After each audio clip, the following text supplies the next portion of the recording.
Selamat datang di channel Rumi Topik. Ada baiknya sebelum mendengarkan posisikan terlebih dahulu tubuh Anda dengan nyaman. Tenangkan perasaan Anda, santai, rileks, dan disertai dengan mengucapkan basmalah. Selamat mendengarkan. A'udzubillahi minasyaitonirrajim. Bismillahirrahmanirrahim. Rabbi a'udzubika min hamazati sayatin wa a'udzubika rabbi ayahdurun. Rabbi shrahli sadri wa yassirli amri wahlul 'uqdatam min lisani yafqahu qauli. Assalamualaikum warahmatullahi wabarakatuh. Alhamdulillahirabbil alamin. Segala puja-puji milik Allah Subhanahu wa taala yang atas rahmat karunia kasih sayangnya.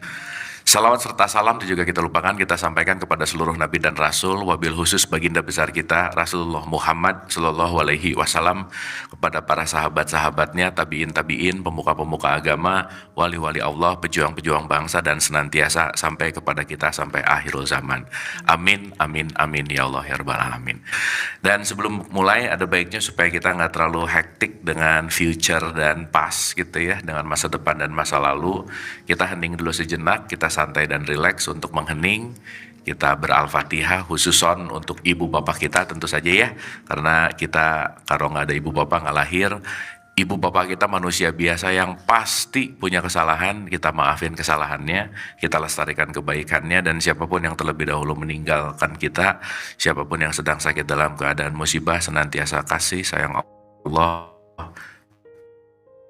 memberikan atau diberikan kekuatan dan ketabahan. Khususon pagi hari ini mari kita munajat terbuka untuk dilancarkan, dialirkan petunjuk kesadaran dan pencerahan. Santai dan rileks sesaat. Al-Fatihah. A'udzubillahi minasyaitonirrajim. Bismillahirrahmanirrahim. Alhamdulillahirabbil alamin arrahmanirrahim maliki yaumiddin. Iyyaka na'budu wa iyyaka nasta'in ihdinas siratal mustaqim. Siratal ladzina an'amta 'alaihim ghairil maghdubi 'alaihim waladdallin. Amin, amin, amin ya Allah ya rabbal alamin. Allahumma arini al-asya'a kamahiyya. Amin, amin ya Allah ya rabbal alamin. Hatur nuhun, saya disclaimer ya. Tadi Ibu Mita udah bilang ini bukan pengajian sih, sebenarnya ini dialog gitu ya. Kita berdialektika untuk belajar bareng. Karena di sini kita sama-sama belajar bertumbuh, di sini kita sama-sama berkontribusi untuk saling memberikan support gitu ya, support dalam konteks knowledge.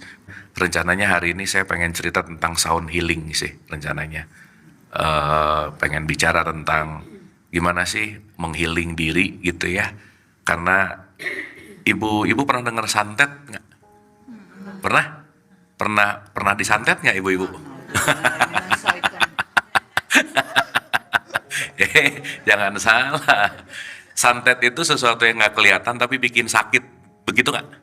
Gini. Kenapa saya mau mulai dengan santet ya?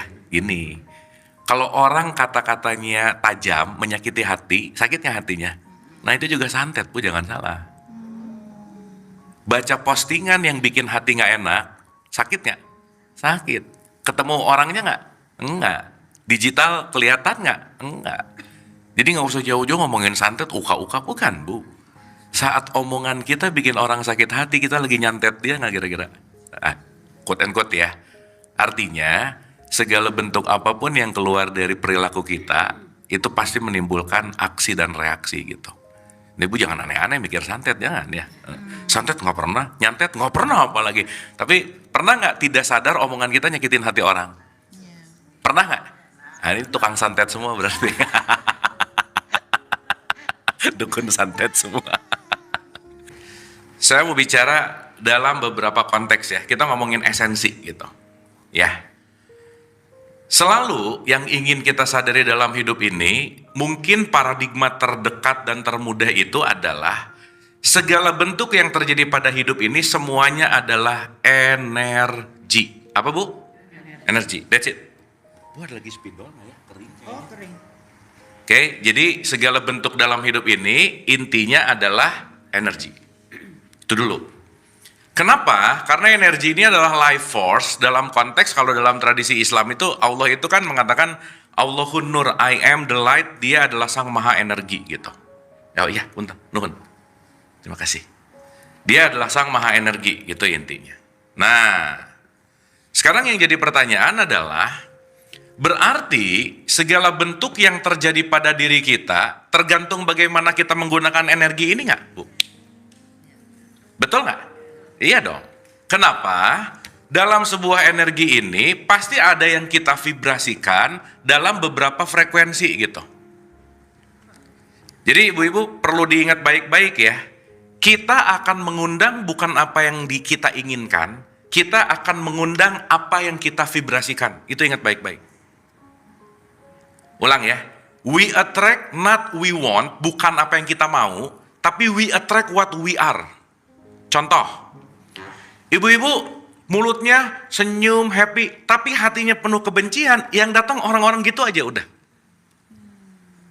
Di sini mulutnya bagus, oke, tapi di sininya penuh ketakutan, yang datang ketakutan aja udah. Ingat, we attract what we are, bukan what we want. Sampai sini oke? Dapat ya?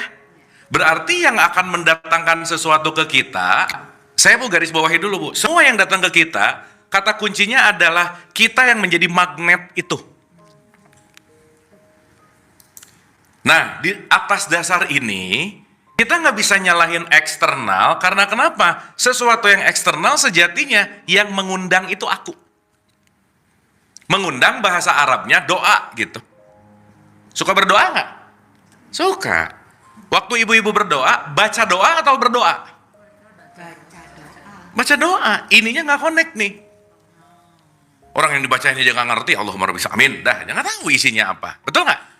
Sehingga konteks di mana ketika kita melakukan doa, mengundang, yang kita undang ingat, kita akan didatangi vibrasi dan frekuensi, bukan keinginan kita. Titik itu dulu. Paham? Jadi kalau ibu-ibu banyak khawatir, yang akan datang kekhawatiran-kekhawatiran nggak? Iya, itulah kenapa orang susah shifting, karena dia akan mengulang-ulang vibrasi frekuensi tertentu untuk mengundang sesuatu hal yang sama terus gitu intinya. Jelas? Nah, dalam konteks ini ada vibes atau frekuensi yang rendah seperti benci, iri, dengki, marah, julid. Udah itu yang rendah-rendah aja. Tapi joy, compassion, love, peace, itu frekuensi tinggi gitu. Jadi Bu, apapun yang terjadi dalam hidup, jangan nunggu yang di luar berubah, rubah ini di dalamnya, yang datang pasti berubah gitu kira-kira. Karena ini mau nanti ganti tempat, ganti suasana, yang ngundangnya frekuensi yang sama terus, akan didatangi yang gitu-gitu lagi nggak kira-kira? Pasti looping, pasti looping. Oke, satu saya nyala. Ya. Kalau dikatakan tadi satu frekuensi energinya, kita udah satu frekuensi nih Kang. Tapi begitu keluar kita melakukan hal-hal yang tidak baik. Tapi kita merasa bahwa ini tadi satu frekuensi saya. Ya. Nah, orang tersebut bisa dikatakan apa, Kang? Nggak, gini. Kita tuh akan hanya mengundang sesuatu sesuai dengan apa yang sedang kita tarik di sini gitu. Sedang. Ibu-ibu di sini lagi feel calm, joy gitu nggak kira-kira? Iya. Nanti abis jam 1:30 balik lagi ke masalah masing-masing kan? Ribut lagi, chaos lagi gitu nggak kira-kira? At least di detik ini kita lagi ada di high vibes, vibrasi frekuensi yang tinggi untuk resting sebentar gitu.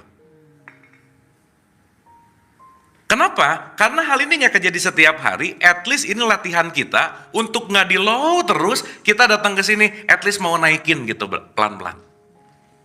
Tapi yang akan terjadi keseharian, itu frekuensi yang mana? Frekuensi yang sudah biasa tiap hari tuning di situ gitu. Akhirnya jadi habits. Ibu-ibu datang ke sini kan changing habit sebenarnya. Yang biasanya mungkin bangun tidur jam 10 masih A atau B atau kerja atau sibuk. Semuanya menyempatkan untuk breaking old habits, datang ke sini untuk tuning frekuensi dan diizinkan dirinya untuk di level ini. Ini kan sebetulnya lagi resting soul sebentar gitu intinya. Meskipun ada yang datang ke sini nebeng makan siang sih nggak apa-apa juga, ya boleh ya.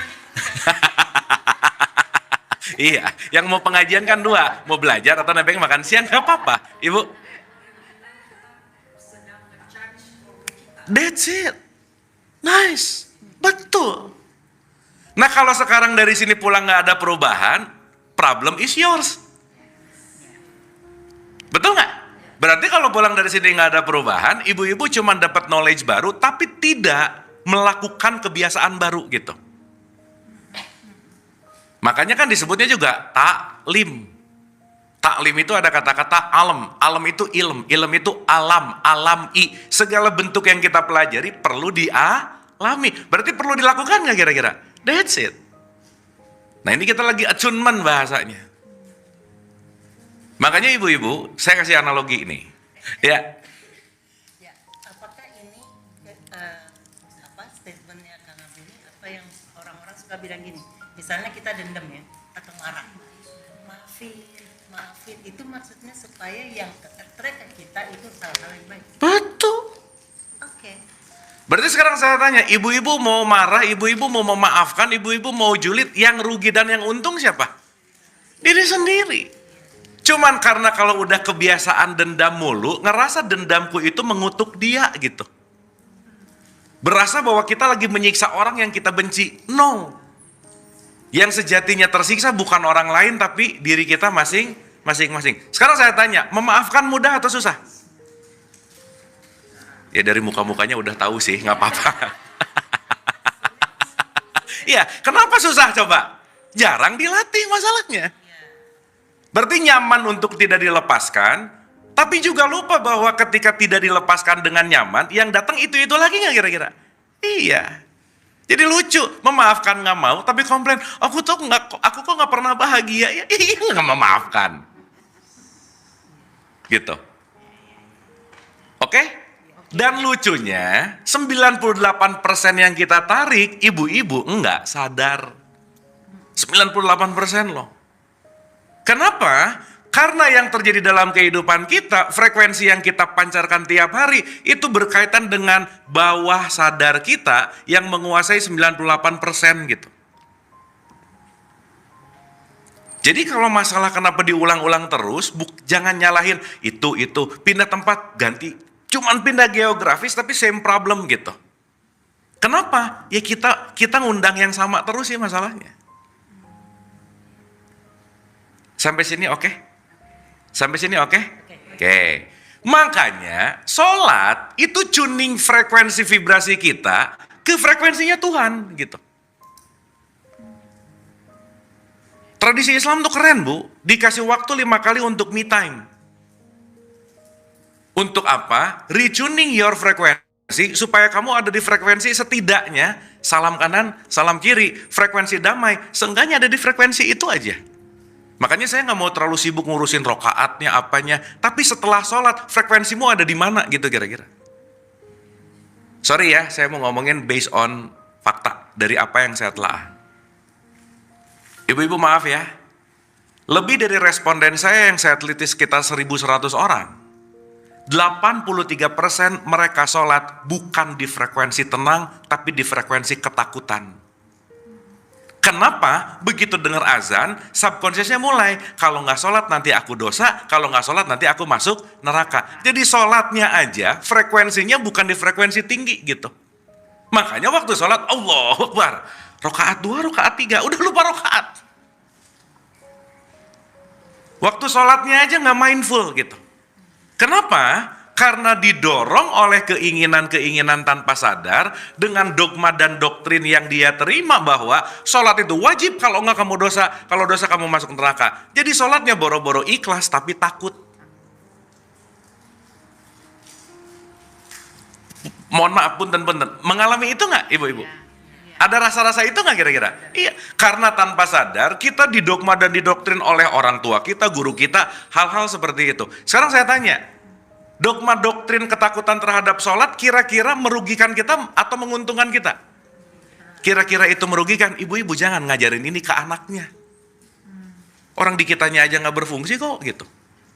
Sesuatu yang nggak oke di kita, sesuatu yang nggak pas di kita, please kalau bisa nggak usah di passing over ke next generation gitu. Oke sampai sini? Oke? Dapat? Berarti pertanyaan saya nih, untuk kita masuk kepada sesuatu konteks yang ngundang apapun itu, tergantung bagaimana kita mengontrol kita di dalam frekuensi tertentu nggak kira-kira? Ya, kayak tadi, dengerin orang, omongan orang jadi takut. Sebenarnya yang ngebuat kita jadi nggak oke tuh ketakutannya. Karena kalau kita tetap ngejaga di frekuensi yang stabil, oke, at least Bu, frekuensi stabil dan oke, paling sederhana itu disebut yang namanya netral. Netral tuh artinya no judgment.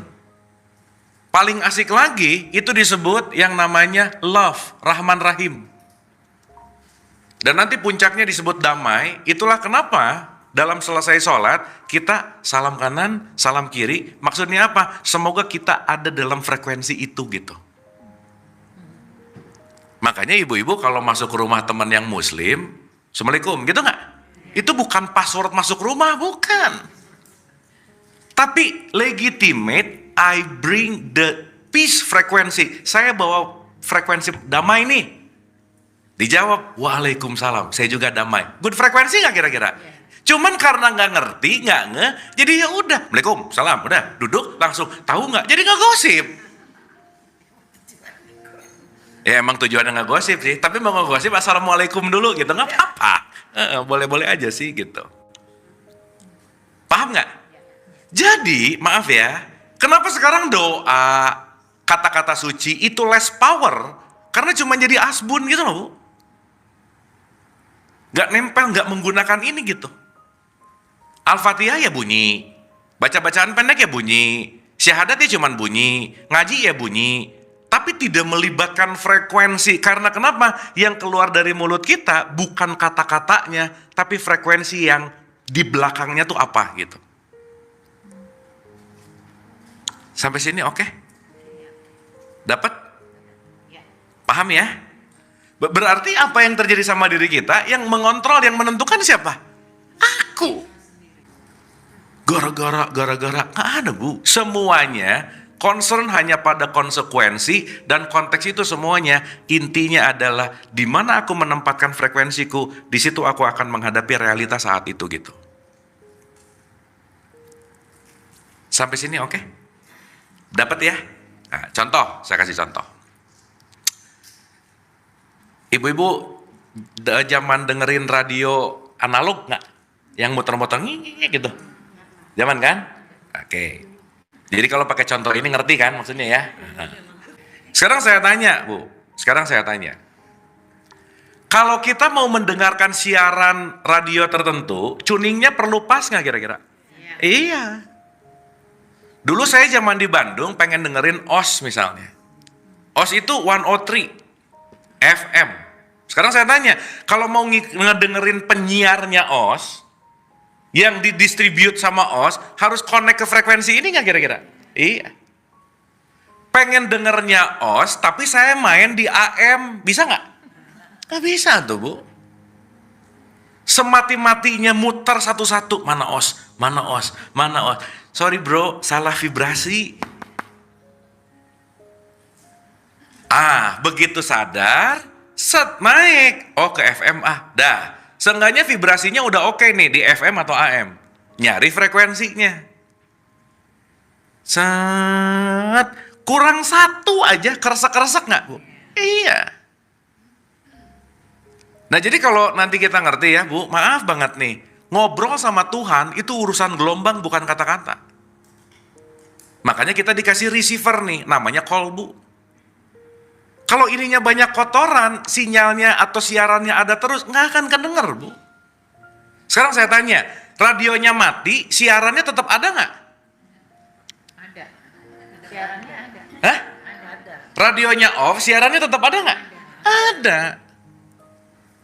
Berarti pertama kali kalau mau dengerin OS, harus gimana? Switch on dulu, nyalain dulu hatinya. Makanya waktu sholat disentuh dulu hatinya. Allah, switch on, cetek, wakbar, ces, on. Baru Al-Fatihah dibuka. Berarti buka, terarah, nyambung, itu namanya sholat gitu. Bukan urusan gini-gininya, bukan urusan rokaatnya, sebenarnya bukan. Itu hanya ritual. Karena kenapa? Esensinya adalah jiwamu tersambung kepada gelombang atau frekuensinya Tuhan, gitu intinya. Nah, frekuensinya Tuhan itu namanya welas asih.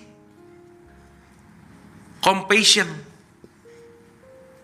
Jadi kalau di sininya nggak penuh welas asih, nggak akan mungkin connect sama Tuhan aja. Makanya kalau orang ngeributin hanya rokaatnya, udah yang penting, Assalamualaikum, udah beres. Tapi ininya nggak nyambung, selesai sholat kira-kira nggak gosip nggak? Bu, ada nggak orang rajin sholat tapi rajin nggak gosip, ada nggak? Jangan banyak, nggak enak, ada aja. Raga namanya. Tapi belum sampai sembah cipta dan sembah ras, karena kenapa? Urusannya cuma teknis, tata cara, urusannya cuma konteks yang namanya gerakannya gimana, sahnya gimana. Oke, salah? Enggak. Tapi ada hal yang jauh lebih profound gitu kira-kira. Gitu, Bu. Paham ya? Makanya dikasih kosong kita. Untuk di-cut, dikasih jamak nggak kita? Berarti kan urusannya bukan masalah timingnya, bukan. Gitu. Pun kalau mau lebih aman lagi, sholatlah di awal waktu gitu. Kadang-kadang kalau kerja susah ya. Iya, berarti kan kondisional kan. Tapi poin intinya tidak terletak hanya pada syariat atau konteks ritualnya, tapi intinya terhubung nggak sih sama si frekuensi ini gitu. Sampai sini oke? Paham? Berarti maaf nih ya, keseharian kita, kira-kira kita mengalami begini nggak, Bu? Gejolak nih. Oh, mengalami nggak? Dan gejolak ini terjadi di mana? Di dalam jiwa. Berarti si gejolak jiwa ini terjadi saat dia up and down, up and down, up and down. Si jiwa ini kira-kira lagi tenang atau lagi gelisah? Bu, maaf ya. Jangan harap bisa dapat frekuensi Tuhan kalau jiwanya banyak gelisah. Udah gak mungkin aja. Gak bisa aja. Kenapa? Karena ketika kegelisahan jiwa, mau gak mau, suka gak suka, pikiran kalau gak ada lagi di masa depan atau gak di masa lalu, selesai. Itu aja. Dan kalau kita ngomongin tentang happiness, ngomongin tentang keterkoneksian sama Tuhan, ngomongin tentang khusyuk. Khusyuk bukan urusan di masa depan dan di masa lalu, tapi khusyuk adalah stay right here, right now, being present now. Pertanyaannya, untuk hadir di saat ini sekarang, banyak orang yang nggak terlatih gitu kira-kira. Betul nggak? Betul nggak? Iya, ini ibu-ibu kan kayak lagi merhatiin saya ngomong gitu ya. Padahal pikirannya ke sini bentar lagi, ke sini belok lagi. Nggak ngerti-ngerti amat, nggak tahu-tahu amat, loncat-loncat gitu. Benar nggak? Iya. Untuk stay in the moment dalam jangka waktu yang lama, itu perlu dilatih gitu. Makanya kita dilatih dengan yang namanya sholat. Gitu, Bu. Paham ya? Makanya, kalau di surat 29 ayat 45, ini ada di Quran ya. Ada kata-kata gini, inna sholata tanha anil fahsya iwal munkar. Sholat itu mencegah perbuatan keji dan munkar. Ibu-ibu kalau happy nggak akan overthinking aja udah. Kalau happy nggak akan anxiety aja udah. Jadi orang-orang yang cenderung overthinking, anxiety, pasti lagi state-nya nggak happy gitu. Kenapa state-nya nggak happy? Berarti jiwanya lagi penuh gejolak, berarti dia lagi ada di masa lalu dan di masa depan, berarti dia jarang ada di sini sekarang saat ini gitu. That's it. Nah akhirnya ada berita A, berita B, yakin banget, percaya banget, fear, takut, kejadian ketakutannya. Makanya mau ngomongin apapun tadi itu, once we do, saat kitanya nggak believe, nothing happen, Bu. Ibu kayaknya diguna-guna deh, oh gitu. Percaya, takut nggak? Hal yang buruk bisa terjadi nggak? Karena guna-gunanya, karena ketakutannya. Nah, gitu. Sip ya? Clear ya? Berarti perlu tameng nggak? Perlu. Tamengnya satu, Bu, critical thinking. Dah, nggak ada lagi. Tamengnya tuh akal namanya. Kalau akalnya banyak nggak dipakai, pasti nomor satu, gampang percaya sama siapapun. Apalagi kalau udah ngomongin figur otoritas. Wah, udah, Bu. Yang ngomonginnya pakai jubah misalnya, pakai ini, pakai itu, ngomong. Wah, itu langsung belief sistemnya drop, masuk aja udah. Makanya saya selalu bilang ibu-ibu, kita semua please, di dalam diri kita, milikilah ruang yang namanya ruang skeptis. Apa Bu? Masukin dulu ke situ. Termasuk omongan ini nggak kira-kira? Bu, please ibu-ibu, jangan percaya omongan saya. Please. Tapi masukin ke ruang skeptis, direnungkan. Karena per saat ini belum bisa ada yang dibuktiin nih, kecuali kalau udah mengalami. Betul nggak? Sehingga, oh bener deh, tar dulu.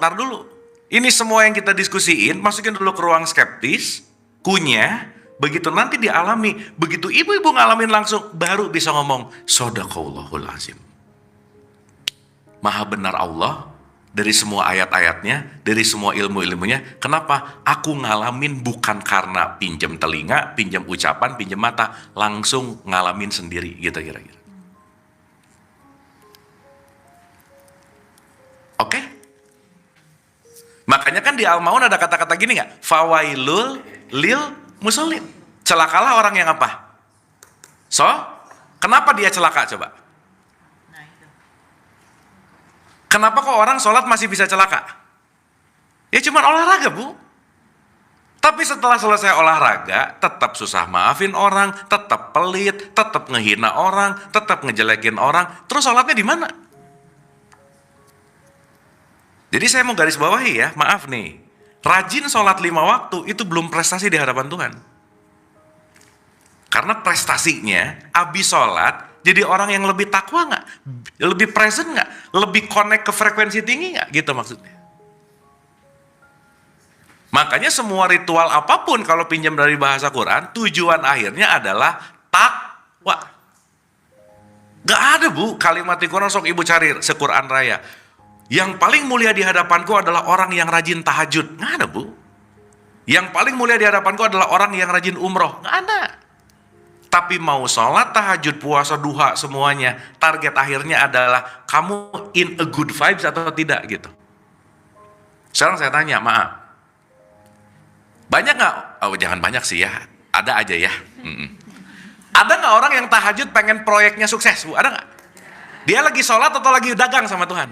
Nah gitu. Nggak ikhlas dong. Kalau gitu ada seorang, misalkan orang yang belum dijodohkan, terus kita ayo kamu istikharah nak. Nah itu beda nggak? Apakah itu bisa dikatakan bahwa itu adalah salah satu dagang trade kepada Allah?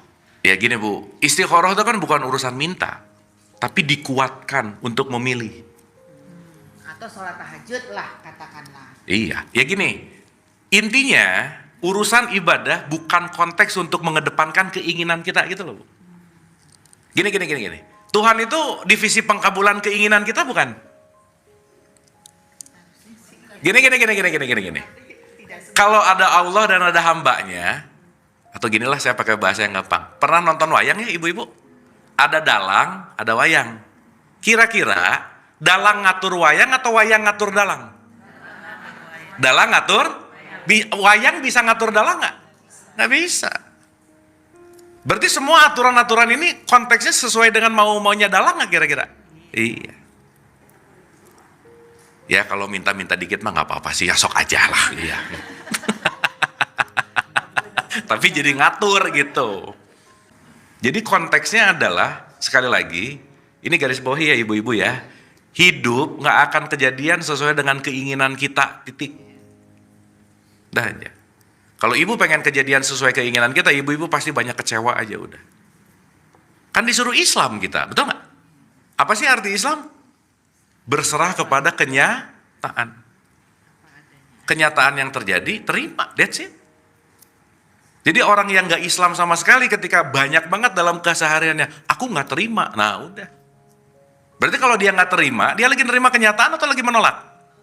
Lagi terbuka kepada kenyataan atau lagi tertutup? Tertutup, bahasa Arabnya kafir gitu. Jadi orang yang kafir adalah orang yang banyak menolak kenyataan. Sampai sini oke? Sampai sini oke? Nah, sekarang saya tanya, pertanyaan nih, Berarti sesuatu yang kita attract, sesuatu yang kita undang, tergantung kualitas jiwa nggak kira-kira? Iya. Maka jiwanya akan ada di frekuensi-frekuensi yang tinggi atau jiwanya ada di frekuensi-frekuensi yang rendah. At least Bu, sholat, diem nggak ngapa-ngapain, jiwa yang asalnya gini, at least lebih stabil lah gini nih. Itu aja sebenarnya. Jadi nggak ada kaitannya sama, maaf ya, sah, pahala, surga. Sebetulnya inti dari sholat adalah latihan agar jiwamu tenang, titik. Jadi kalau tadi ibu nanya, sah atau enggak? Simpel aja jawabannya, sahnya sholat kita atau tidak, parameter indikatornya, abis sholat jiwamu tenang atau enggak, itu aja. Sekarang saya tanya, ada nggak yang bisa ngelihat ketenangan jiwa orang? Gimana ngomong, nggak sah sholatnya. Kenapa? Tadi rukunya kurang 2 derajat gini, gitu misalnya. Itu ribet banget. Kamu kayaknya nggak sah sholatnya, kenapa? Harusnya gini-gini nih, nggak gini. Yang sebelahnya nggak punya telunjuk, repot nggak Bu? Repot, dia nangis. Gimana gua gini-gini nggak bisa, kenapa? Telunjuknya nggak ada gitu. Kamu kayaknya nggak sah sholatnya, kenapa? Di sini, kan harusnya di sini. Yang di ujung kasihan, nggak punya tangan, repot nggak Bu? Repot.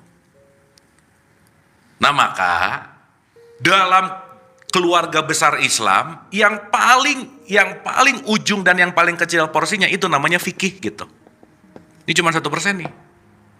Boleh nggak halal haram tata cara only 1%. Gitu. Tapi diributinnya 99% gitu.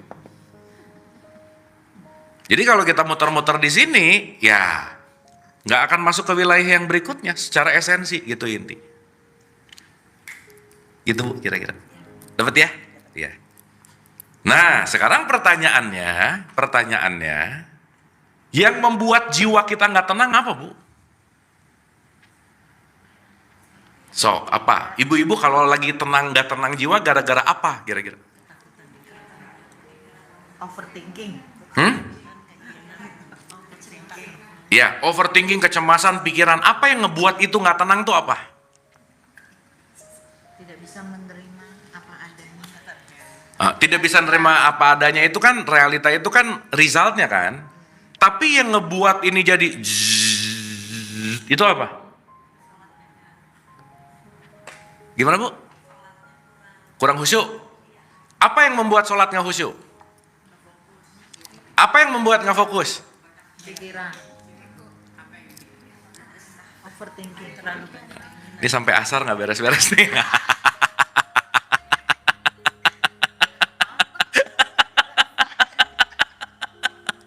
Bu, saya mau nanya, sebelum sholat disuruh apa kita? Kenapa? Bersih. Menyucikan apa? Hadas besar, hadas kecil. Ibu-ibu pengajian banget deh. Hadas besar, hadas kecil gitu. Ya oke, benar nggak salah, benar. Tapi what the point gitu maksud saya. Satu Bu, jiwa tergetar karena ada trigger pasti. Betul nggak?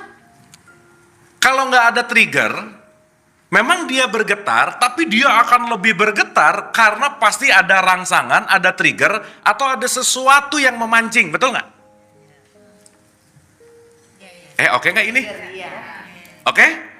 Sekarang saya tanya, udah jelas-jelas jiwanya getarannya tinggi, triggernya ditambah-tambah, makin-makin nggak kira-kira? Kira-kira cara yang paling mudah dulu, yang datang dari luar aja dulu, supaya ininya nggak tambah bergejolak, apa yang perlu dilakukan? Apa yang kalau dengan konteks ini? Satu, triggernya off kan dulu. Emang nggak ngomong susah atau nggak susah? Nggak ngomong susah atau nggak susah? Dapat nggak ini? Fundamen gini, ulang. Jiwa di dalamnya udah banyak getaran, yes. Oke? Tetapi saat dia dapat trigger, getarannya bisa multiply. Oke? Supaya multiplier efeknya off dulu, Hal yang paling gampang adalah cut the trigger. Betul? Oke, sekarang saya tanya. Yang men-trigger apa? Pikiran-pikiran. Kan pikiran di internal nih. Bukan. Yang men-trigger kita, apa yang membuat kita men-trigger jiwanya jadi bergejolak apa? Apa ya? Lingkungan. Apa coba? Atau expectation yang tidak. Informasi. Masya Allah. Loh, ibu ngelihat, ngedengar informasi bukan? Begitu jalan di Pimsel 50%, nengok gak? Sah. Gara-gara informasi. 10-10 info bukan? Iya, bisa bikin deg-degan gak? Bisa. Aduh, ini cuma sehari ini gimana? Iya, nggak penting-penting dibeli gara-gara 10-10, bisa begitu nggak kira-kira? That's it. Oke Bu, termasuk obrolan ini info bukan? Iya. Termasuk ayat-ayat Quran info bukan? Info. Semua di luar diri kita itu informasi dan akan menjadi sesuatu ketika kita memberikan makna kepada informasinya. Jelas? Berarti sesuatu akan hidup ketika kita memberikan power ke situ. Contoh. Ibu-ibu detik ini kira-kira lagi bete, lagi marah-marah nggak kira-kira? Enggak, kenapa? Karena, iya sih. Karena ibu-ibu lagi nggak ngasih atensi ke situ. Lagi nggak dikasih power ke situ. Jadi kalau pikiran lewat, pikiran nggak dikasih perhatian, dia mah cuma lewat-lewat aja. Betul nggak? Benci lewat udah. Marah ngeliat orang, misal nih ya, sensitif banget sama baju orang, ngelihat beda dikit aja. Ini kerudung kuning, bawahan hijau, ini lampu stopanmu kemana? Oh, macam-macam gitu misalnya. Ada nggak pergulatan-pergulatan itu? Kenapa? Karena begitu ngelihat kita put attention. Di informasi. Ya, sip. Makanya Bu, kalau dalam bahasa Inggris segala sesuatu itu dibayar termasuk perhatian. So that's why we call pay attention. Karena sesuatu yang kamu atensikan, kamu bayar, apa? Kamu akan mendapatkan konsekuensinya gitu. Oke? Attention ibu-ibu ke belajar sekarang 100% nggak? Enggak. Belok sini ada, belok ke sini ada, udah pasti. Ya. Jadi ibu ngerti nggak kenapa saya banyak nanya? Supaya memancing ketika attention ibu udah mulai ke PIM lah, ke 10-10 lah, ke Tokped lah, ke TikTok lah, balik lagi ke sini gitu. Jelas ya? Jadi lumayan dapat. Kalau dari tadi saya ngedongeng, saya ngomong ibu-ibu mikir kemana-mana, pulang makan siang nggak dapat apa-apa gitu. Nah, cari bantal. Paham? Aduh, oke, ini nggak ini? Oke, jadi permasalahannya di mana? Oke, pertanyaan. Gimana cara meminimalis informasi yang masuk ke kita? Atau gini deh, jembatan informasi masuk ke jiwa kita apa jembatannya? Panca indera. Maka kaitannya sama ain, tutup mata, tutup ini, bukan urusan yang aneh-aneh. Hati-hati terhadap apa yang kamu dengar. Hati-hati terhadap apa yang kamu lihat. Karena kenapa? Yang kamu dengar, yang kamu lihat bisa men-trigger kamu untuk membuat gejolak jiwamu jadi berantakan. Gitu maksudnya. Tiap hari dilatih nggak gini-gini? Waktu ngapain? Bukan wudhu. Waktu wudhu gini nggak? Gini nggak? Gini nggak? Gini nggak? Ini kan untuk ngecek dari subuh ke zuhur tuh trigger apa nih? Oh, kenapa bete ngedengar hal yang nggak beres-beres mulu sih gitu. Once panca indera kita off, trigger yang masuk nggak banyak. Kita bisa lebih pay attention sama yang di dalam. Makanya Allah tutup kuping, tutup mata, tutup semua, open your heart. That's it. Disconnect from outer world. Di luar, disconnect, kamu masuk ke inside gitu. Ibu-ibu kalau sholat gitu nggak kira-kira? Ih, diem. Kadang apa? Ya. Susah atau nggak terlatih? Tidak terlatih, sorry. Nggak terlatih. Iya, kenapa coba? Kita tuh tiap hari atau tiap ngedidik atau tahunya disuruh sholat tapi nggak pernah diajarin khusyuk gitu. Oke? Oke sampai sini? Nah, salah satu pandangan ulama, suara yang masuk ke kita bisa menggetarkan jiwa kita untuk jadi A atau B atau C. Itu namanya musik gitu. Sekarang saya tanya, maaf nih. Seseorang berbuat jahat gara-gara musiknya atau gara-gara jiwanya? Ya, jadi jangan nyalahin musiknya dong. Bener nggak? Aku tuh gara-gara dengar musik jadi ada keinginan makan lebih banyak gitu misalnya. Iya, makanya obesitas gitu misalnya. Kenapa? Musik nih gara-garanya gitu. Paham nggak maksud saya, Bu? Cuman, ya balik lagi lah dengan pandangan ini A, ini B, ini C. Ibu-ibu maaf ya, segala bentuk apapun semuanya yang menyebabkan halal dan haram itu bukan sesuatu itu gitu. Sok, saya mau nanya. Punten nih ya, mohon maaf. Sambal haram nggak? Ih, haram. Buat yang lagi diare. Ya jangan makan sambal lah tuh. Betul nggak? Nasi haram nggak? Haram kalau sebakul. Pakai sendok semen lagi. Jangan. Gitu. Paham nggak maksud saya? Sehingga konteks itu lagi berbicara tentang dosis gitu. Paham ya? Alkohol haram nggak? Ih, kalau buat luka mah boleh, Bu. Betul nggak? Sehingga nanti kita ngerti juga sih, haram itu artinya apa sih? Suci. Oh, kok dilarang? Jadi Masjidil Haram masjid dilarang dong? Bukan. Haram itu agar kamu tetap suci. Artinya apa? Jangan berlebihan dari skala dosis gitu kira-kira. Ini pengajian kalau terlalu banyak nggak bagus, Bu. Ngaji mulu. Tapi nggak aktivasi gitu misalnya. Makanya semuanya dalam konteks yang namanya seimbang. Tapi maaf nih ya, pendapat bisa beda-beda nggak kira-kira? Iya. Ujungnya apa coba, Bu? Lakum dinukum waliyadin. Apa maksudnya coba? Apa yang nyaman untuk aku dan apa yang nyaman untuk kamu, nggak usah rese itu. Udah. Misal, ibu ketemu, kalau menurut saya itu musik haram, ya udah, terserah dia. Dia nggak asik, dia mengharamkan, ngajak orang lain haram. Nah, itu nggak asik tuh, rese namanya. Meskipun mungkin yang rese banyak nggak apa-apa sih, ya udah. Kan yang penting kitanya enggak gitu. Paham nggak? Sip ya, Bu ya. Sehingga nanti kita ngerti semua konteks itu bukan dari luarnya. Bu, mic ini benda baik, benda buruk. Tergantung. Gimana yang make? Betul nggak? Jadi state-nya tidak terletak pada external world, tapi kontrolnya terletak pada internal world.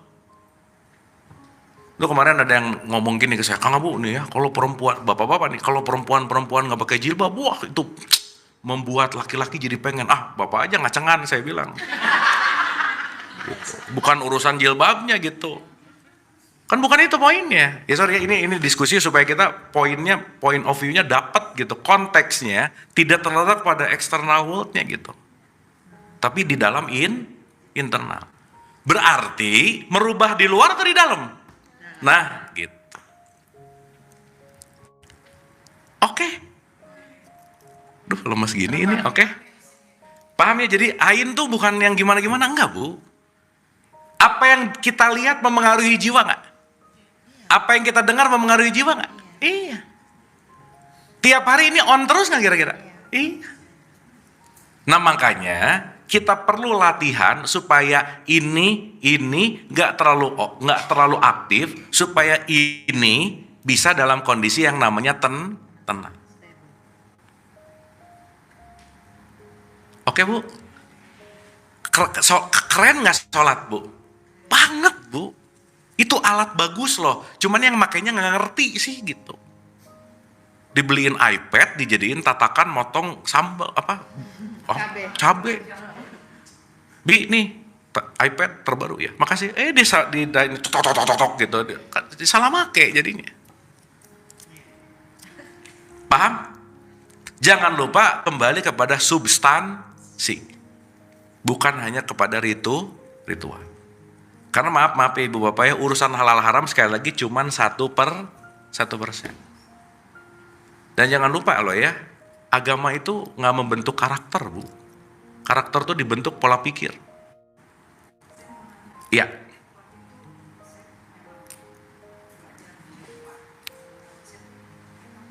Ya.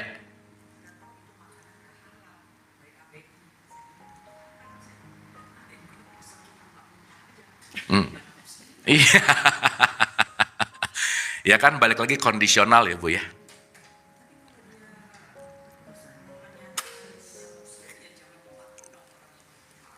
Kan tadi udah ngomong lakum dinukum waliyadin. Iya. Kita nggak usah ribet Bu.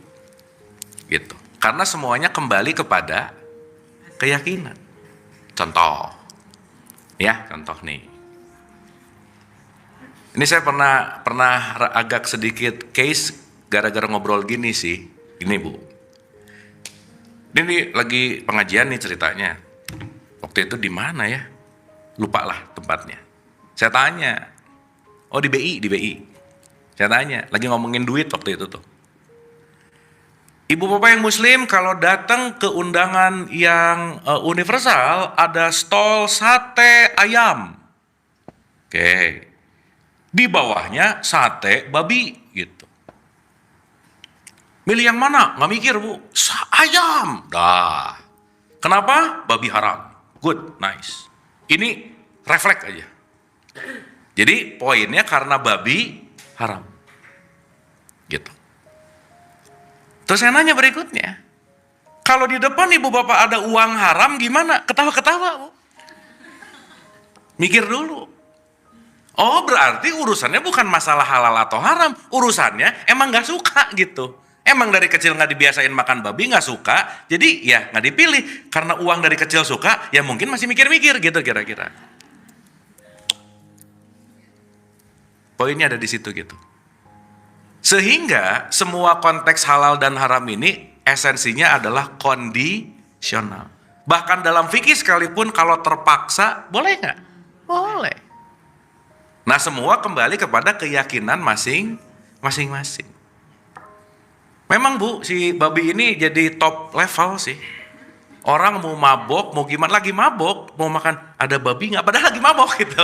Ya nggak mau babi, ya lagi mabok gitu. Sorry ya, aku tuh mau korupsi mau nggak? Yang penting nggak makan babi gitu misalnya.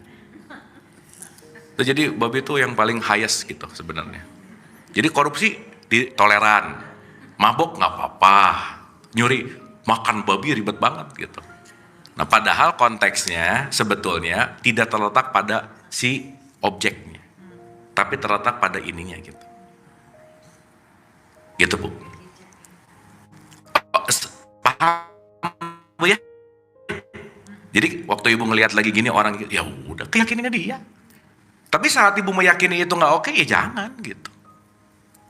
Gitu Bu ya? Dapat ya? Dia boleh punya pendapat lain nggak? Boleh punya keyakinannya nggak? Nah, yang bahaya kita ngatur gitu. Habis gitu judgement. Apakah orang yang makan babi tidak lebih takwa dari kita? Belum tentu. Gitu. Sip ya? Paham Bu ya?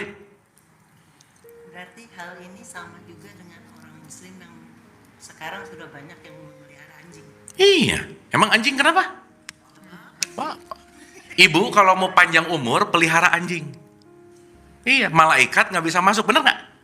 Jadi begitu malaikat pencabutnya ngomong, ada dogi, udah nggak jadi gitu. Bye, gitu. So ibu pelihara anjing, pasti panjang umur.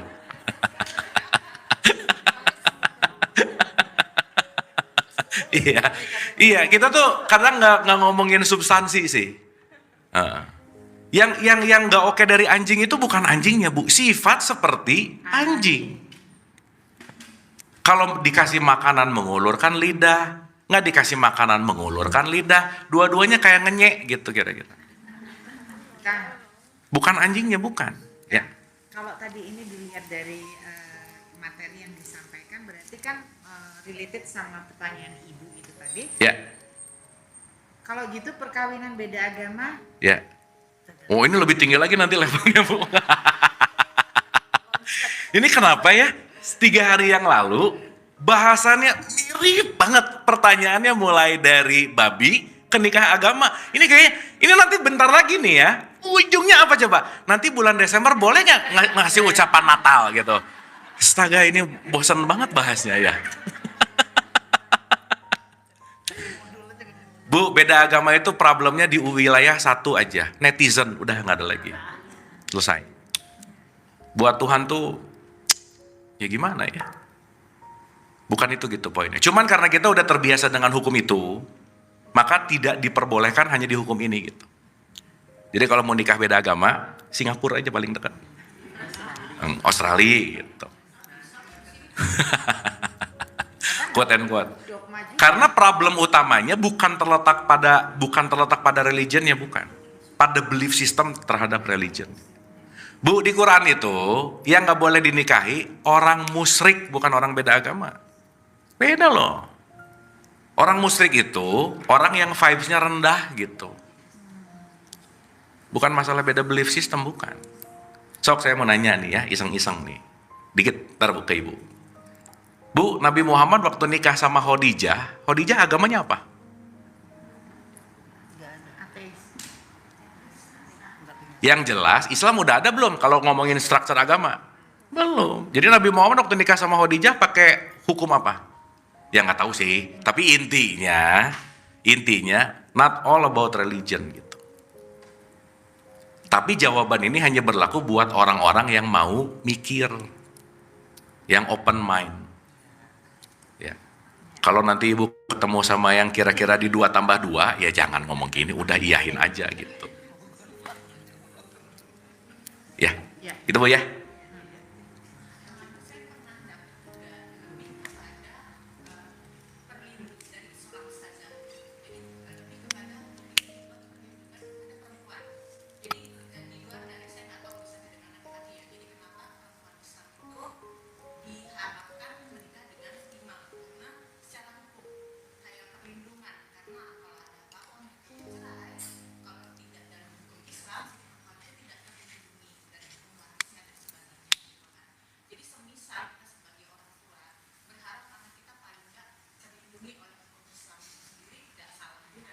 Nggak salah, tapi ibu maksa.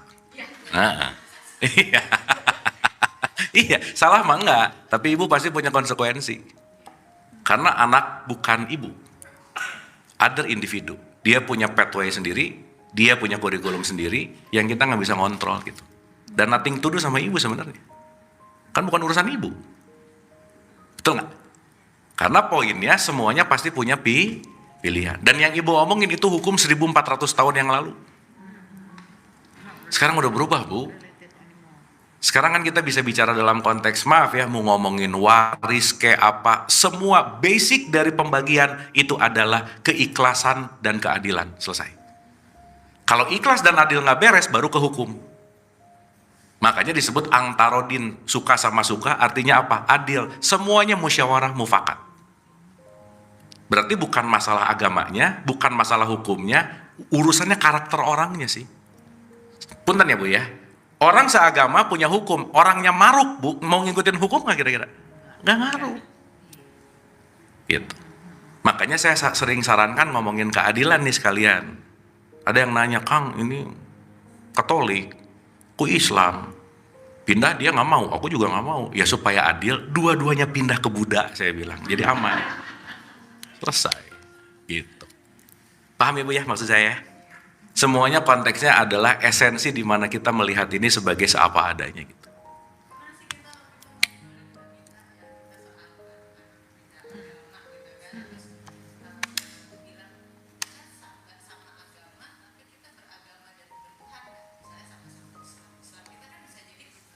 Betul.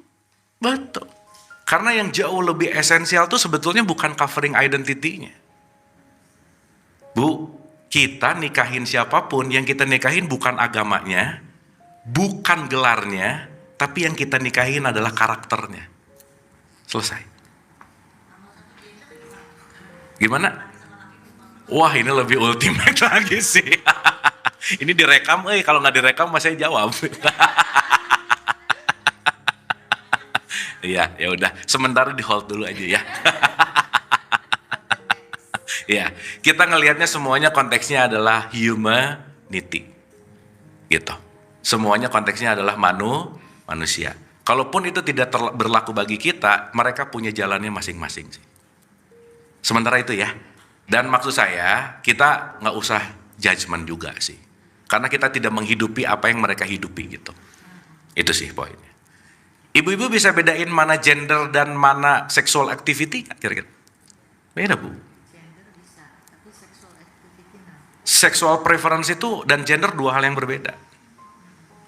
Dan gender itu, sorry to say, kalau ibu sekarang ngelihat dalam new science, itu nggak hanya urusan laki-laki perempuan.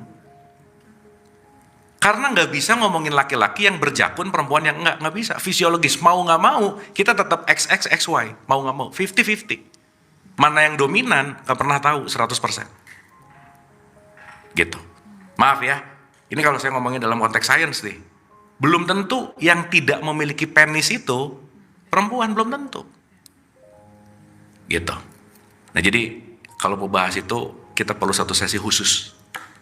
Tapi at least, mari kita hormati siapapun di luar diri kita karena mereka punya preferensi yang beda-beda gitu. Intinya itu. Don't judge aja. Oke? Kita balik lagi ke topiknya daripada tambah ngaco ngomongnya. Tapi yang ngaco-ngaco itu rame sih memang ya. Tapi ibu-ibu dapat nggak? Karena puncak itu namanya hikmah gitu. Oke? Oke ya? Nah, saya mau balik lagi nih. Santet. Berarti semua informasi berpengaruh jadi trigger nggak? Yang membuat itu trigger atau tidak siapa? Diri kita. Berarti bisa nggak orang lain menyakiti hati kita? Bisa. Kalau kitanya nggak Ya ulang, dengar dulu ya, dengar dulu, ulang. Ini udah ngomongin babi lah, apa habis ke situ-situ sih mikirnya, ulang. Yang di luar itu hanya trigger, titik. Kita aktivasi atau tidak, bukan dari triggernya, attentionnya. Jelas? Jadi kalau ada orang ngomong ngejelekin kita, ngerendahin kita, once tidak put attention, itu kayak psh. Betul nggak? Jadi yang membuat sakit hati siapa? Jangan kita ibu-ibu, saya nggak ikutan ya. Aku. Kami boleh. Paham nggak? Dan selama kita nggak ngerti mekanisme ini, kita akan jadi mental korban terus. Aku tuh gini gara-gara. Saat jadi mental korban terus, kira-kira vibes-nya rendah atau tinggi? Udah bu, once ada di mental korban, jangan haraplah bisa narik sesuatu yang oke. Tetapi rata-rata orang mendapatkan pencerahan ketika dia ada di fase itu dulu gitu. Rata-rata. Karena kebanyakan orang dapat pencerahan setelah kejeduk baru sadar, oh punya kepala. Lumayan. Yang dulunya punya kepala seumur hidup, kalau belum kejeduk nggak sadar gitu bu. So itulah kenapa suffering call us back home. Penderitaan itu memanggil kita pulang anyway. Jadi jangan melihat suffering hal yang buruk, bukan. Itu adalah pintu gerbang untuk kamu pulang ke sejatimu gitu. Nah kita nyebutnya masalah. Jadi nggak mau nyelesain, menghindari. Padahal di balik masalah pintu pencerahan sebenarnya. Oke? Sekarang saya tanya, hidup ada ujian nggak bu? Ada. Berarti kalau udah ngerti gini yang ngasih ujian siapa? Ya awas nyalahin Tuhan mulu nih, Allah. Gitu. Dikit-dikit Allah gitu. Nah Tuhan mah ngapain ngasih ujian buat kita? Orang dia udah maha tahu kok, betul nggak? Iya. Masa sih Tuhan, nih coba diuji, bisa nggak ya? Bisa. Masa gitu bu? dosen. Makanya konteksnya semua kembali kepada konsekuensi. Make sense nggak nih? Paham ya? Nah, sekarang pertanyaannya, mau nanti ngomongin sholat kayak ain kayak musik kayak terserahlah konteksnya, semua mengerucut ke sini nih, the soul atau jiwa. Dan semuanya itu information ya. Iya. Ibu ingat nggak sifat jiwa kita apa? Satu, jiwa kita tukang merekam. Direkam semuanya. Ngelihat ini, rekam. Betul nggak? Numpuk nggak rekaman di jiwa kita? Iya. Suatu saat nanti muncul, jadi memori. Ingat, rekaman dan kenyataan dua hal yang berbeda. Jadi ingat, sifat jiwa apa? Ini yang kedua yang perlu sangat nggak boleh dilupain. Jiwa kita, tukang ngarang, udah gitu aja. Tukang apa? Sok, ibu ngerasa nggak dirinya tukang ngarang? Iya kan? Begitu ada gini, kayaknya ini nanti ini udah tuh dikarang, abis gitu bete sama apa? Bete sama karangannya sendiri. Wah ini nggak pernah beres-beres nih ngarang nih, terus. Untung kita dikasih tidur bu, kalau nggak tidur ngarang tiap jam. Cuman waktu tidur kita nggak ngarang gitu kira-kira. Nah itulah kenapa perlu menyadari yang kita karang itu kira-kira kenyataan atau tidak gitu. Itulah yang disebut kesadaran. Oke bu? Sip? Ada dulu pertanyaan nggak? Ini baru kita mau mulai si sound healingnya habis ini. Nggak ada ya? Udah ya? Nah, sekarang kita mau latihan gimana jiwanya tenang. Berarti kalau mau dari apa yang saya paparkan gini, ketenangan jiwa dimulai dari apa, Bu? Menurunkan tingkat noise atau tingkat hal yang mengganggu dari informasi luar gitu kira-kira. Kalau ibu punya TWS ada yang disebut noise cancellation, noise-nya diturunin supaya nggak terlalu banyak dengerin sesuatu yang di luar. Nah, jiwa ini nanti berkaitan sama otak salah satunya karena di situ ada pikiran. Otak kita itu punya gelombang, Bu. Gelombang sibuk namanya beta. Nih Ibu lagi beta nih sekarang. Mikir, dah. Tapi kalau mau menyentuh kepada gelombang ilahiyah, nggak bisa ada di beta, nggak mungkin. Kalau pakai bahasa perspektifnya Sufism, beta ini disebut amarah. Pernah dengar nggak? Amarah, lawama, mulhama, gitu-gitu pernah dengar ya? Pasti kita udah pernah bahas, Bu. Nah. Maka, mau nggak mau, suka nggak suka, at least turun di alfa, nanti masuk ke theta namanya. Dan gelombang yang paling smooth dan tenang namanya delta. Nah, penurunan dari beta menuju ke bawah, level paling bawah, disebut khusyuk namanya. Dalam bahasa khusyuk, sekarang bahasa universalnya, dari level yang paling sibuk ke level yang paling rendah, itu namanya meditatif. Maka state disebut meditatif, maka latihannya disebut meditasi. Meditate. Ibu-ibu kalau zumba, line dance, lagi ngomongin tubuh, otot. Tapi saat ibu-ibu meditasi, itu adalah mental gym. Ibu-ibu jarang meditasi, jarang menghening, pasti lebih susah memaafkan, lebih susah menerima kenyataan, fix. Kenapa? Karena mentalnya nggak terlatih. Karena saat kita ada di level ini, kita lagi switching dari habits lama menuju habits baru gitu. Makanya sholat diulang-ulang nggak Bu? Itu perlu repetisi. Kenapa perlu repetisi coba? Untuk membuat kebiasaan kita saat ini seumur hidup kita melakukannya. Berarti kalau mau merubah perlu repetisi nggak kira-kira? Itulah kenapa sholat juga disebut repetisi. Maka sholat itu super meditasi sih sebenarnya. Coba kebayang nggak Bu, kerennya di tradisi Islam, pertama azan, reminder nggak? Yes, habis azan, wudhu. Habis wudhu, qomat dulu, reminder lagi. Habis qomat, sholat. Habis sholat, zikir. Coba layernya banyak banget nggak?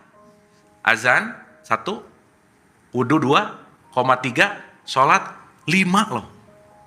Selesai sholat masih ngomongin orang, buset dah Bu, ini yang 5 kemana aja nih gitu. Berarti nggak ngaruh gitu. Betul nggak? Padahal sistemnya keren nggak? Banget. Cuman ya gitu tadi lah. Kita makainya cuman hanya konteks yang namanya ritual gitu. Oke? Nah, di sisa waktu ini, kayak mudahan aja ya, mau mati ya. Di sampai selesai ini, kita mau latihan jiwa. Boleh nggak Bu? Oke. Gimana train our soul? Gimana cara train our soul? Kita akan belajar untuk masuk ke ranah meditatif, at least kita akan pindah dari beta ke alfa, alfa ke theta, karena delta itu tidur. Jadi kalau saya bikin kelas meditasi, ada yang khusyuk banget meditasinya Bu. Tapi lama-lama bunyi. Wah, ini di sini nih, bablas dia gitu. Itu namanya bobo ya gitu. Nah orang waktu meditasi ngantuk pengen tidur, berarti kualitas tidurnya nggak bagus. Jadi ibu-ibu ingat ya, tubuh fisik dan jiwa itu correlated banget. Jadi once ibu-ibu jiwanya pengen lebih tenang, 1, jaga asupan makanan, itu nomor 1. 2, boboknya berkualitas, itu nomor 2. Yang ketiga, exercise. Oh, ibu jarang exercise, oh udahlah ini acak-acakan aja udah. Exercise meditation. Olahraga gitu maksudnya. Nah, gerak gitu. Makanya Bu, kalau ibu lagi emosi, lagi marah, lagi bete, lagi kesel, kuncinya 1, gerak. Dah. Mau zumba kayak line dance terserah, yang penting gerak. Kenapa? Once gerak dia nggak ketutup gini gitu. Dia memecah lagi gitu. Makanya setiap ritual ada gerakannya nggak kira-kira? Iya. Ibu mau belajar dari tradisi manapun, ada pasti gerakan-gerakan ritualnya. Kenapa? Karena kalau tubuh nggak gerak, emotionnya not good. Oke? Berarti kalau ada yang lagi emosi banget terus menghentakkan entah meja, entah orang, entah apa, itu dia lagi nurunin sebenarnya. Betul. Jadi, cuman nuruninnya ke tempat yang kurang oke. iya. Nah, jadi kalau ibu ngelihat orang begitu ngelihat kita dia langsung lari kabur, jangan-jangan kita bikin emosi dia gitu Bu kira-kira ya. Ngelihat lu kayak pengen kabur gitu misalnya. Pengen ngerebus. Makanya, Bu, emosi tadi marah benci energi bukan? Iya. Bisa kita pakai ke hal yang bermanfaat nggak? Nah, itu yang penting. Pemilihan kita untuk mau apa, itu wilayah kesadaran. Ibu tahu Taylor Swift nggak? Tahu? Tahu dia putus berkali-kali? Tapi tiap putus bikin lagu. Laku, kaya. Ini udah putus ngelempar piring lagi. Pacar hilang, piring hilang. Repot gitu. Sayang. Gitu. Ya, dapat ya? Oke? Dah ya, supaya nggak terlalu banyak mikir. Nah, gini Bu. Pertama, untuk jiwanya bisa tenang, tubuh nggak boleh banyak gerak-gerak. Berarti tubuhnya harus stay. Berarti kalau tubuh stay, perlu duduk yang nyaman. Sok ibu duduk nyaman dulu. Mau nyender boleh, mau gerebah kakinya lurusin boleh, mau sila boleh. Pokoknya ibu nyaman yang kira-kira dalam waktu 10 menit kita nggak akan berubah-berubah. Gitu. Ya, yang pakai kacamata lepas aja. Lepas. Pokoknya sebisa mungkin. Ibu pernah dengar ilmu fikih ya, kalau sholat nggak boleh lebih dari gerakan 3 kali, pernah? Ya supaya tetap stay gitu. Kan bukan kalau ada nyamuk 1, aduh 2 lagi nih, aduh kan nggak gitu. Bukan itu poinnya. Tapi supaya kitanya stay in a moment. Oke? Nah, yang kedua, kalau nanti di surat 16 ayat 78 tuh ada kalimat gini Bu. Dia memberikan kamu pendengaran, penglihatan, dan hati akal pikiran. Jadi trigger yang paling kuat, Quran ngasih informasi, apa yang kita dengar, apa yang kita lihat, apa yang kita pikirkan. Kalau penglihatan, gampang Bu untuk nutupnya. Merem.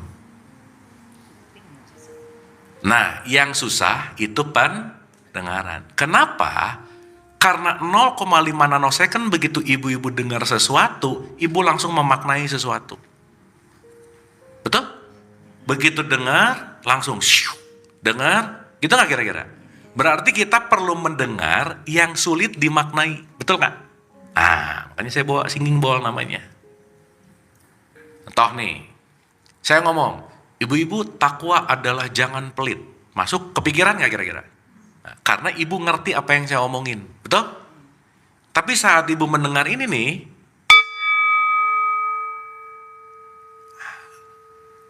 gak ada yang perlu kita maknai, betul?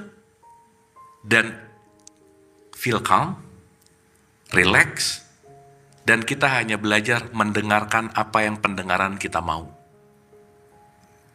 Oke ya?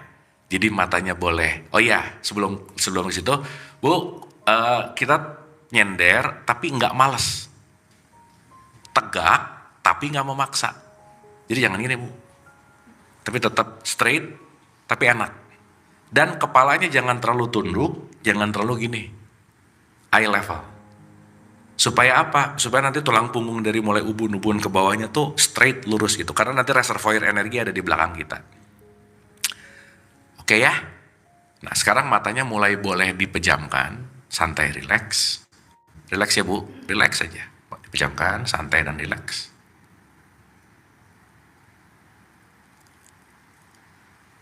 Tahap pertama memindahkan dari beta ke alfa, alfa ke theta adalah sekarang ibu-ibu tolong tarik nafas lebih dalam. Pindahkan nafasnya ke manual. Kita tarik manual nih, tarik silakan. Sampai mentok. Dan itu semuanya pasti beda-beda. Ibu tahan beberapa saat. Dan buang juga sampai mentok, silakan. Jadi tarik perlahan, mentok, buang perlahan. Dengan membuat nafas kita lebih lambat, kita sedang memberikan sinyal ke tubuh kita bahwa aku lagi oke. Tubuh akan berpindah dari mode fight or flight menuju kepada repair and growth, dan semua hormonalnya, stres, kortisol itu akan menurun dan kita akan jauh lebih rileks. Oke, tarik lagi perlahan, santai dan rileks. Dibuang perlahan-lahan. Santai aja. Nice. Oke. Kalau pikiran yang lewat, balikin lagi ke nafas. Nah, sekarang biarkan nafasnya otomatis. Dah, ibu-ibu gak usah sibuk narik. Buang nafas, gak usah. Santai aja. Sekarang tugas ibu-ibu adalah hanya menyaksikan nafas. Dan saat nafasnya ditarik, rasakanlah kegembiraan, penuh syukur dan terima kasih. Silakan. Begitu nafasnya keluar, lepaskan apa yang dirasa berat.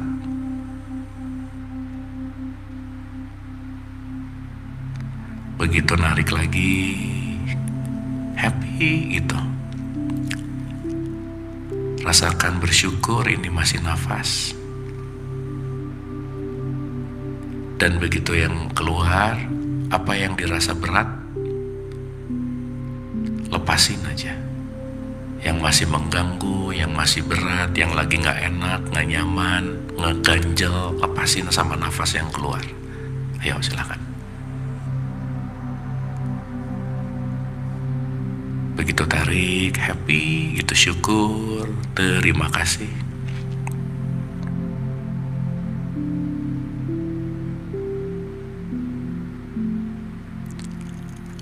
Oke, sekarang ucapan-ucapan saya tadi masih memungkinkan untuk ibu-ibu pikirkan, untuk menggetarkan analisa Sekarang kita lepaskan semua analisa dan hanya mendengarkan suara ini tanpa penilaian dan hanya mendengarkan.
Santai dan rileks, membiarkan semuanya hadir utuh di sini saat ini. Dan saat pikiran mengajak ke masa depan, kembalilah ke nafas. Saat pikiran menarik ke masa lalu, kembalilah ke nafas. Santai dan rileks. Rileks, lepas. Lepas lagi.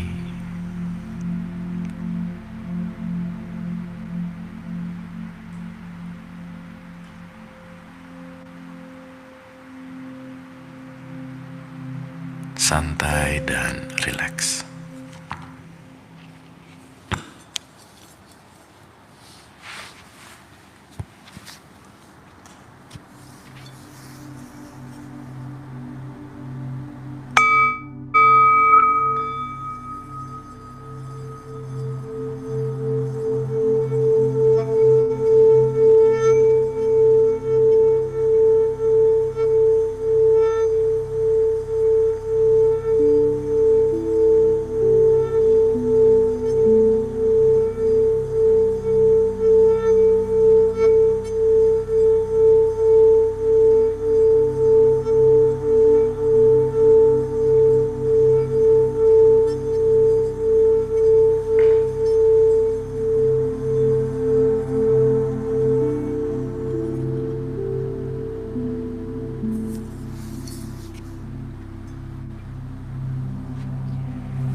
Wahai para jiwa,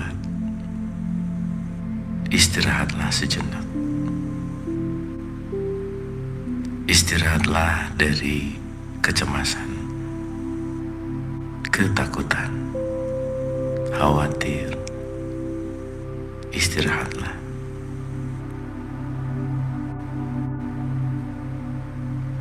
Hanya hadirkan diri di sini saat ini untuk hanya menikmati momen ini, tidak di masa depan,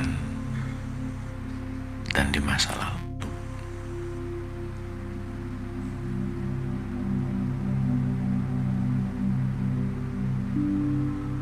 Santai dan rileks.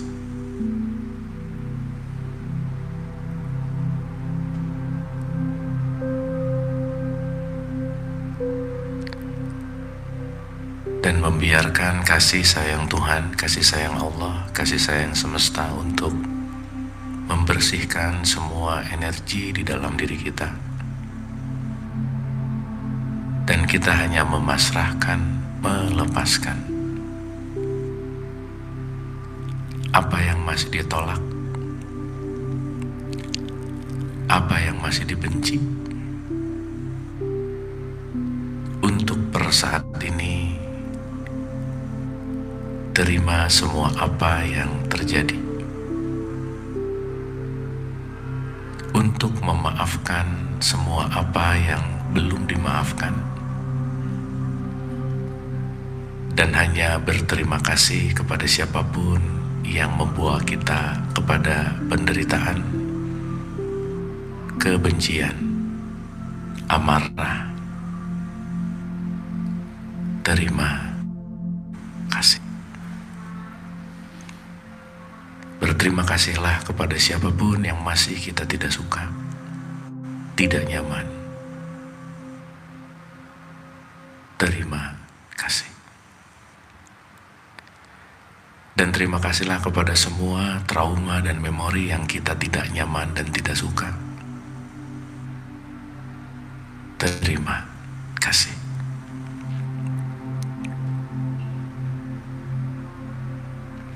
Terima kasih.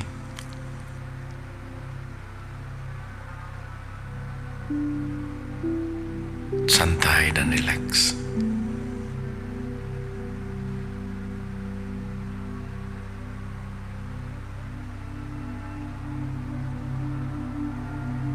Untuk mengizinkan jiwanya istirahat.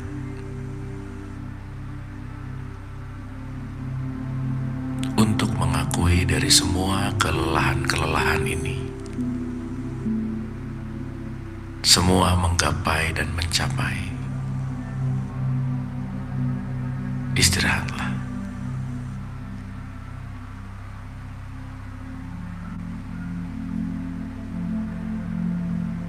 Istirahatlah.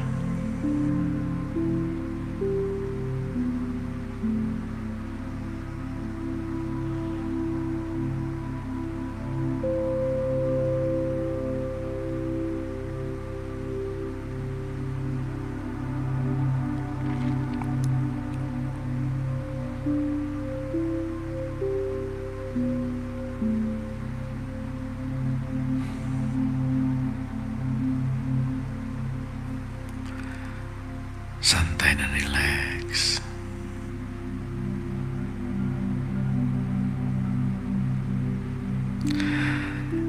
Dan tidak tergesa-gesa, nggak perlu buru-buru, pelan-pelan aja. Mari kita usap wajah kita penuh dengan welas asih.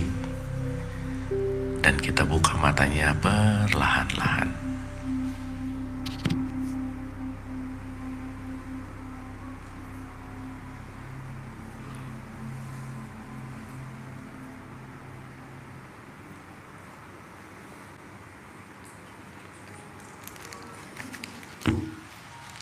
Dan boleh untuk memeluk dan berterima kasih dan bermaafan dengan teman sebelahnya. Untuk say thanks, say sorry, forgiveness.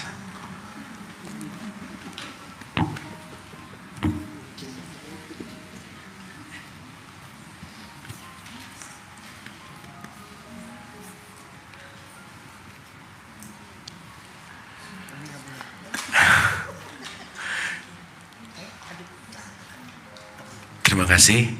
Kita akan dalami lagi di pertemuan yang akan datang.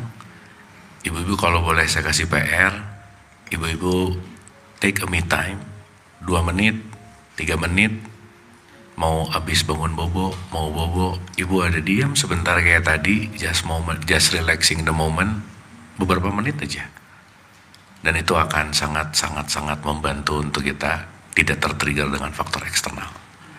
Dan dampak ini akan terasa kalau latihannya emang kira-kira paling sebentar 1 bulan.